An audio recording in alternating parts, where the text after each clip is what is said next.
Okay. So these small cemeteries, it's, one of the reasons we're getting these smaller cemeteries are hard to find, six exciting stories. So some of these stories are unfortunately educational. This is one of them. So this is Nancy Baker Thompson. Thompson Baker. So Nancy Thompson, her farm would be behind Eberhardt's Service Center in Caddis, down over the hill there. It's owned by Jim Johnson currently. That building out of Sally Buffalo is the Thompson Schoolhouse. That Thompson Schoolhouse was built around 1820. In 1820, she was 16 years old.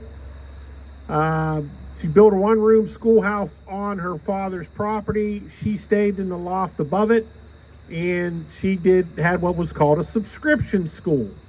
So at a subscription school, you would pay, and you would have your kids educated. At this point, there were no education laws in the state of Ohio. There was nothing that said you had to have a child educated. But she had a subscription school, and she had it for 12 years. She closed it down in 1832 because why? She got married. Married women weren't allowed to be school teachers until, I don't know the exact date, but probably after World War II would be my guess. Maybe during World War II. If you got married, you could no longer be a school teacher. So when you go back to the founding of Ohio and the Northwest Territories, it says that townships are to be laid out in the 16th section of every township is to go to education. The thought process there was they would lease that property or sell it. It would go into a state-owned fund to support education in the state of Ohio. So during the lease period, which would have been to about 1824, 26, 28, they realized that it just wasn't making that much money. So the legislator, in its infinite wisdom, decided to pass a law that said, okay, any sale of these properties will go into a fund at the state for education in the state of Ohio. We're talking 12 million acres, okay? At settlement, the government charged you $2 an acre for property. And this was about 1830. They put a clause in that law that said if you were leasing it, we'll take your lease payments as payment. So essentially, these people that were leasing it got this property for free because they were leasing it. They pay their max lease payment, they get it for free. So 12 million acres when the last parcel was sold in 1903 had generated only $5 million. So, government inefficiency did not start yesterday.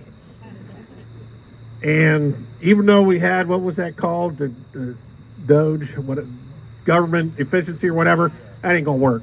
So anyhow, we gave all that land away. So even though the founders had a good solid plan for education in the state of Ohio, because if you think about that, when they saw how much land was given away, they passed a law in 1835 that said it had to be sold for $5 an acre. Well, $12 million is $5 an acre, $60 million. You put that in a fund, what would that fund be today? Ohio would have the wealthiest school districts in the country. But of course, the legislature knows better, and they passed this crazy law. Well, these subscription schools, the Thompson Schoolhouse is said to be the oldest, but that's debatable. There is another subscription school still standing in the county. It is, if you know where Judge Pushkarich lives, he has a rental property across the alley from his house. If you drive by that house, you'll notice it has a very unique doorway. It's called a federal doorway. Federal doorways were popular from about 1815 to 1820. That was a subscription school. So that building could also easily be the earliest subscription school. Public education, a law allowed for public education in 1834. Harrison County was very early in public education. It also educated black children in Cadiz as early as 1838. They had a black school in Cadiz. So you go into the Civil War, and then you get after the Civil War, and they mandate you have to go to school until you're 14. If you are unable to read in between 14 and 16, you have to go to school at least 12 or 8 hours a week to learn to read. So their goal at that point was to have you read. But there were no high schools. The first Cadiz high school class was about 1880, 82, somewhere in there. And it had 6 graduates. And so essentially what these people would do is they would send their kids to school. And at this point, the law was written, they had compulsory education in the 1870s. However, if your family needed you on the farm, you could be exempted. So many kids were just exempted. Now they strengthened that in the 1890s, and when you look at these old photographs of these schoolhouses, what you'll notice is a couple things. First of all, half the children have no shoes. Would you agree with that, Sue? I would agree with that. Yeah, half of them have no shoes. The other thing you will notice is they are integrated.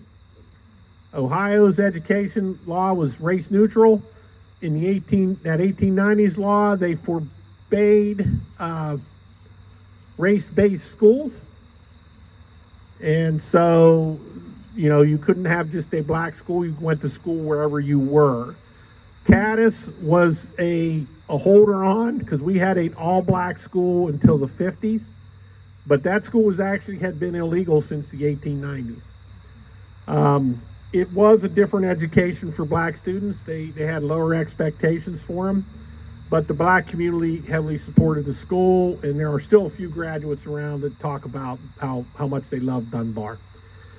So education has always been a problem.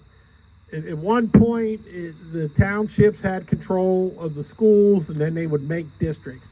And districts at that time were not large.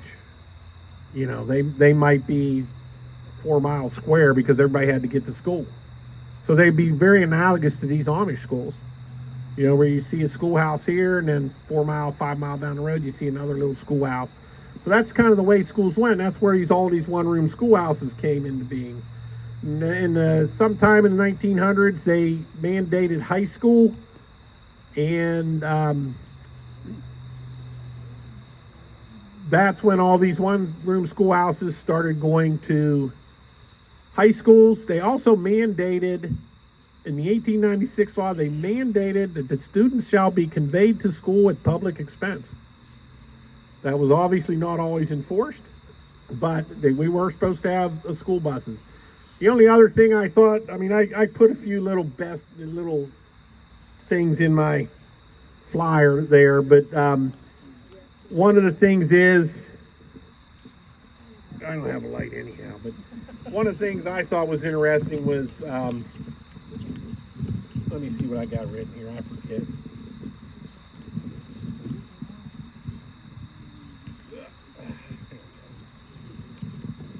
Oh, fire drills, the bane of everybody that works in the school. If you talk to them, they hate fire drills. Fire drills was mandated in 1908. It became illegal to have sex with a student in 1925. Let's see. Oh, smallpox vaccination was required for all students in 1872. So that is a debate that we're still not settled on, apparently, even though it's 1872. And Ohio schools were not unique, but they were unusual in that they were very race neutral laws. So like I said, sometimes you just got to learn something. These stories aren't all exciting, and that's just this one. So where are we going next? You might see someone who's burning over here. Is that? Oh, that's somebody else? I don't think this thing's going to go anywhere. Well, wait a minute. I can walk.